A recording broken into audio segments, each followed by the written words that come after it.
मानो आपके 10th standard board exam के रिजल्ट का दिन है, दोपहर 1 बजे आपका रिजल्ट डिक्लेयर होने वाला और ठीक 12:30 बजे आप अपने लैपटॉप की स्क्रीन के सामने अपने मम्मी पापा के साथ बैठ जाते हो और चेक करने की कोशिश करते हो कहीं जो रिजल्ट है वो टाइम से पहले डिक्लेयर तो नहीं हो गया। किसी एंजाइटी और प्रेशर के बीच में दोपहर के 1 बज जाते आपका रिजल्ट डिक्लेयर हो जाता है, फटाफट से ssc.in की साइट पर जाते हैं, लॉग इन करते हैं और आपके रिजल्ट चेक करने की कोशिश करते हैं। यहाँ दोस्तों एक ऐसा रिजल्ट जिसके लिए आपने दिन रात एक करके मेहनत, एक ऐसा रिजल्ट जहाँ पर अपने हर पसंदीदा चीज़ों को आपने सेक्रीफाइस किया था और अपना पूरा जो फोकस था अपने स्टडीज पे, और देखते ही देखते आपका जो रिजल्ट था वो आपके डिस्प्ले स्क्रीन पे क्या डिस्प्ले कर दिया जाता है और आप एक ऐसे इमोशन को फील करते हैं रिजल्ट देखने के बाद, एक ऐसा इमोशन जिससे शायद आपने आज से पहले कभी महसूस किया होता है, ऐसा इमोशन जो आज से पहले आप में कभी इनकलकेट नहीं हो।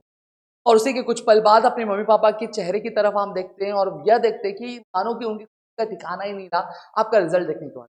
मानो कि आपने दुनिया की सबसे बड़ी खुशी उनकी झोली में लाके रख दी होगी।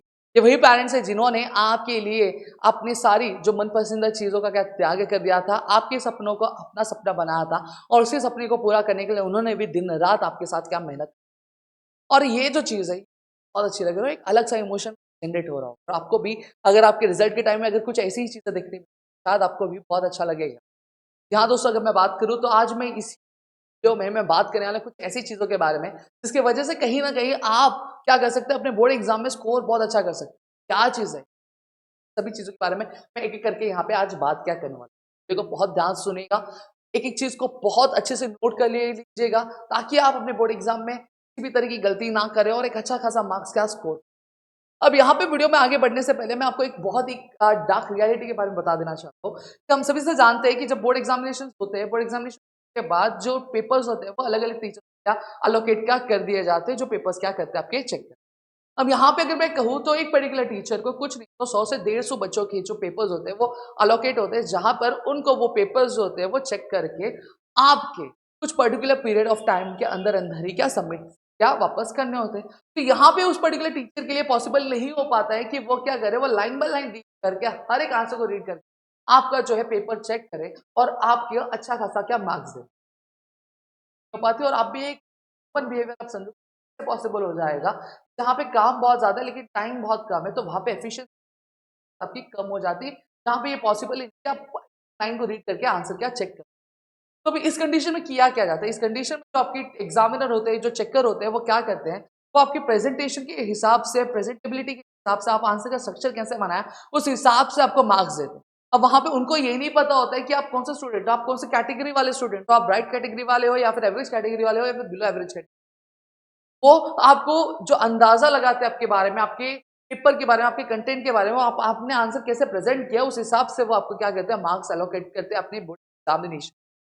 और अगर वहीं पे आपके अगर मैं स्कूल की बात करूँ तो को पता होता है आपके बारे में, आपके पढ़ाई के बारे में पता होता है, आपके एकेडमिक्स के बारे में पता होता है, तो टीचर उस हिसाब से आपको मार्क्स देती है।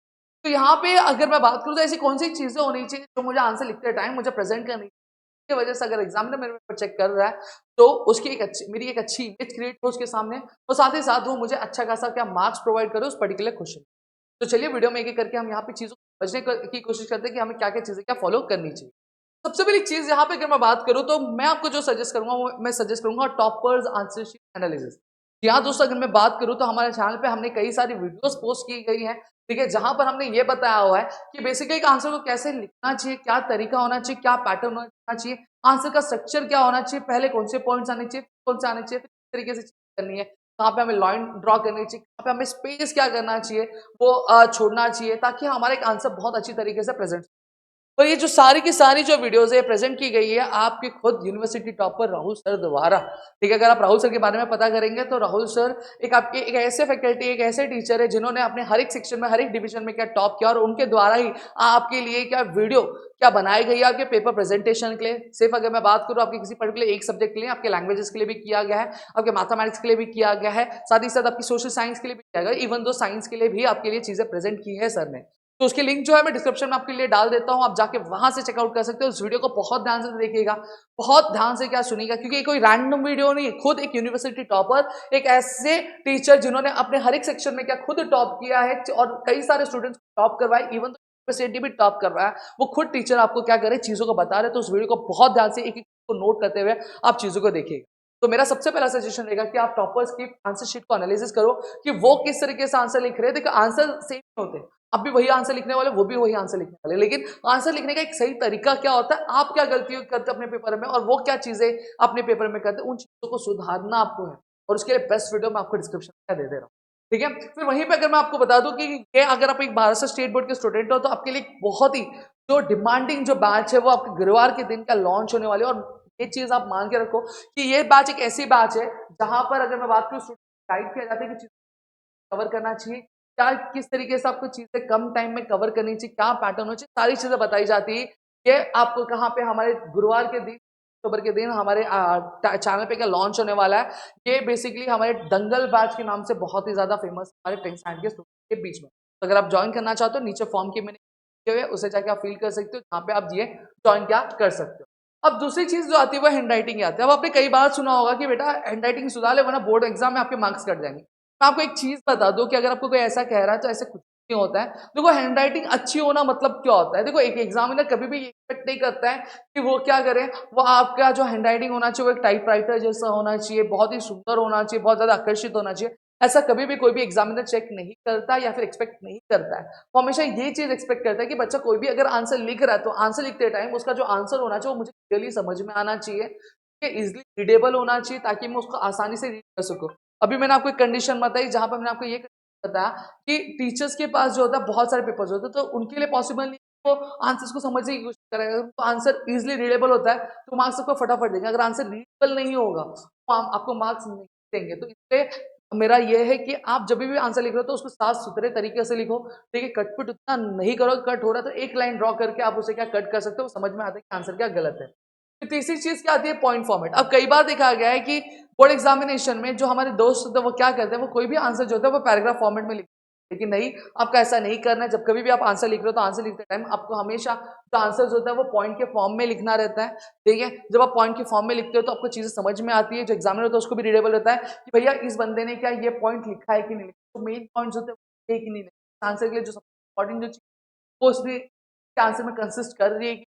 और अगर आप पैराग्राफ फॉर्मेट में लिखते हो तो उसके पास इतना टाइम नहीं होता है कि वो पैराग्राफ में लाइन में रीड करे कि हाँ भाई इसने ये जो आंसर है ये जो पॉइंट है इस पर्टिकुलर लाइन के बीच में लिखे, तो नहीं होते। तो मेरा सजेशन है कि आप जब भी आंसर लिख रहे हो तो पॉइंट फॉर्मेट लिख रहे हो। Even though whenever you are going for mathematics, तो मैथमेटिक्स में जब आप सॉल्व कर रहे हो तो सॉल्व करते टाइम या फिर न्यूमेरिकल सॉल्व कर रहे हो तो आप क्या करोगे, आप स्टेप बाय स्टेप हर एक चीज का मेंशन करोगे। आप डायरेक्टली आंसर नहीं लिखोगे क्योंकि स्टेप के भी मार्क्स होते हैं, अगर बाई चांस आपके आंसर अगर गलत हो जाते तो स्टेप्स के भी आपको मार्क्स मिलते हैं। चौथी चीज आती है टाइम मैनेजमेंट। अब टाइम मैनेजमेंट में क्यों कह रहा हूं, मैं इसलिए कह रहा हूं कि कई बार देखा जाता है कि बच्चों को आंसर लिखना तो आता है, ठीक है, आंसर पता भी होते हैं, सॉल्व भी कर पाते हैं, लेकिन दिक्कत कहाँ आती है, दिक्कत ये आन पड़ती है कि उनके पास टाइम ही बचता है कि वो क्या करे, वो अपना पेपर पूरा कवर कर पाए, और इसके चलते उनका जो मार्क्स होता है वो कहीं कहीं रिड्यूस हो जाता है, मार्क्स उनके कम हो जाते हैं और कट जाते हैं, ठीक है। तो आपको टाइम मैनेजमेंट के लिए करना क्या पड़ेगा, टाइम मैनेजमेंट के अभी से आपको पेपर सॉल्व करना शुरू करना पड़ेगा। सबसे पहली चीज अपना सिलेबस कवर करो, सिलेबस कवर करने के बाद अब आपको पेपर प्रैक्टिस करना चालू करेगा, कई सारे सैंपल पेपर्स आपको अवेलेबल हो जाएंगे, ठीक है, जहां पर आपको क्या कर सकते हो, आप अपने पेपर को प्रैक्टिस करना चालू करो, जहां पे आपको ये चीज समझ में आएगी पर्टिकुलर क्वेश्चन में कितना टाइम लग रहा है। फॉर एग्जाम्पल अगर आपका कोई पेपर 3 घंटे का पेपर है तो मेरा एक सजेशन है कि आप उस पेपर को 2.5 घंटे में क्या कवर करने की करो घर में। और मैं 2.5 घंटा क्यों कह रहा हूँ घर में, मैं इसलिए कह रहा हूँ क्योंकि देखो घर में किसी भी तरह का प्रेशर नहीं होता आपके पास, देखिए जब आप एग्जामिनेशन हॉल में जाओगे तो आपके ऊपर एक बहुत ज्यादा प्रेशर होगा। तो मैं 2.5 घंटे में आप इसलिए कवर करने के लिए कह रहा हूँ क्योंकि 2.5 घंटे में आपको कवर करने के बाद आपको पेपर चेक भी करना रहेगा। लेकिन जब आप घर पे कर रहे हो तो घर पे आपको 2.5 घंटा में कवर करना है, साथ ही साथ आपको पेपर चेक करके भी आपका 2.5 घंटे में हो जाना चाहिए। आपको ये नहीं देखना है कि मेरा पेपर 3 घंटे का, आपको ये समझना है कि पेपर है वो सिर्फ और सिर्फ कितने वो 2.5 घंटे का ही पेपर है, उसी में मुझे सबमिट देना, ठीक है। बाद अगर मैं बात करूँ प्रैक्टिस, प्रैक्टिस बहुत ज्यादा इंपॉर्टेंट है। क्यों इंपॉर्टेंस है, इसलिए इंपॉर्टेंट है दोस्तों, कई बार देखा जाता है पेपर कुछ होते हैं, जैसे हमारे लैंग्वेजेस के पेपर होते हैं जो बहुत ज्यादा लेंथी होते हैं, और लिखते लिखते हमारे जो हाथ होते हैं वो दर्द होने लगते हैं। क्यों, क्योंकि हैबिट नहीं होती, उसकी हमें आदत नहीं होती, हमने सीखा नहीं होता है। तो अब क्या करोगे, अब इसकी वजह से होता ये है कि आपका जो स्पीड होता है वो कम हो जाता है, साथ ही साथ आपकी हैंडराइटिंग बहुत खराब होने लगती है। और आप कभी भी देखोगे कि जब आंसर स्टार्टिंग में लिखता है कोई बंदा तो बहुत अच्छे से लिखता है, लेकिन जैसे जैसे लास्ट में आने लगता है तो उसकी हैंडराइटिंग बहुत ज्यादा बदतर हो जाती है, खराब हो जाती है, ठीक है? तो ऐसी चीज आपको नहीं करनी। स्टार्टिंग में जो हैंडराइटिंग आप मेंशन स्टार्ट किया था जिस हैंडराइटिंग में, उस हैंडराइटिंग में आपको एंड तक लिखना है। तो ये मेंटेन करने के लिए आपको क्या करना पड़ेगा, आपको प्रैक्टिस, सैंपल पेपर्स के आपको सॉल्व करने पड़ेंगे दोस्तों। सैंपल पेपर सॉल्व करोगे तभी आपकी ये जो आदत है बनेगी, ठीक है। और लास्ट में यहाँ पे एक आपको एक इंपॉर्टेंट टिप देना चाहता हूँ, मैं एक ऐसी चीज आपको बताने वाला हूँ कि जो कहीं ना कहीं जो स्टूडेंट बहुत ज्यादा गलती करते हैं। गलती क्या करते हैं, गलती ये करते हैं कि हम में से कई सारे जो स्टूडेंट्स होंगे वो जो स्ट्रैटेजी वीडियो देख रहे हैं, आप में से कई सारे स्टूडेंट जो मेरी ये जो स्ट्रैटेजी वीडियो आप देख रहे हो, जो चीज़ें मैं बता रहा हूँ उसको चेक करो। लेकिन होता क्या मालूम है क्या? उनमें से कुछ ही लोग एग्जीक्यूट करते हैं और कुछ लोग जो होते हैं वो एग्जीक्यूट करते हैं। अब जो लोग एग्जीक्यूट करते हैं अपनी लाइफ में, देखो प्लान बनाना बहुत बड़ी बात नहीं है, लेकिन प्लान बनाने का उसको अच्छी तरीके से एग्जीक्यूट करना एक बहुत बड़ी बात होती है। कहते हैं ना कि हाथी खरीदना बहुत बड़ी बात नहीं, और हाथी पालना बहुत बड़ी बात होती है। इस तरीके से आप स्ट्रैटेजी सुन रहे हो, आप कंटेंट सुन रहे हो, आप नॉलेज को जब तक उसको करो, इम्प्लीमेंट करो, तब तक वो आपके लिए प्रॉफिटेबल नहीं होता, फायदेमंद नहीं होता, फ्रूटफुल नहीं होता। तो आपके लिए बहुत ज़्यादा ज़रूरी बन जाता है कि ये जो चीज़ें मैंने बताई है इसको आप इम्प्लीमेंट करो, उसको एग्जीक्यूट करने की कोशिश करो। अंटिल एंड अनलेस आप एग्जीक्यूट नहीं करते तब तक आपको कुछ भी बेनिफिट, कुछ भी फायदा होने वाला नहीं। समझ में आ गया? तो मेरे ख्याल से आपको यहाँ पे ये चीज़ समझ में आ गई। स्टिल अगर आपके मन में और भी कुछ डाउट है, कुछ भी दिक्कत है, तो please do let me know in the comment section. आपके लिए और कई सारे वीडियोज़ मिलेंगे हमारे अगली वीडियो में। तब तक के लिए घर पे रहो सुरक्षित, अपना ध्यान रखना। जय हिंद।